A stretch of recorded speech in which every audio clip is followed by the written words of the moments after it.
Tehát ezzel a dallal Ozorára a Gyusszinak szeretnének kedveskedni a 60. születésnapjára, speciál a kedves felesége, a Kati, és a 6 szép gyermeke, és nem utolsó sorban a 17 unokája. És kívánnak Ozorára, a Gyusszinak a 60. születésnapjára sok erőt, egészséget, hosszú, boldog életet, és adja Jóisten, hogy a 100. is ugyanilyen szépen föl tudják köszönteni. Te magtálé?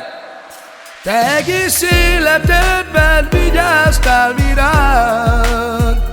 Köszönjük neked minden, drága jó apám. Sok éven át, és most is még, hát azt kívánjuk neked, nagyon boldog légy. Elmúlt már sok-sok év, és megnőtt a család.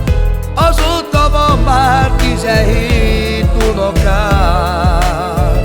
Az Isten áldjon meg benneteket, kívánnak nagyon boldog szülinapot neked. Szóljon a dal most neked, kívánunk hosszú életet. Nem éred semmi gond, ha itt vagyunk veled. Amíg csak élsz, mi itt leszünk veled. A nagy világ, te vagy nekünk, most hadd köszönjük meg az egész életünk. Tehát szól ez a dal speciál Ozorára, a Gyusszinak a feleségitől, a Katitól, a gyermekeitől, és a 17 unokájától a 60. szülinapjára. Te egész életedben vigyáztál mi ránk.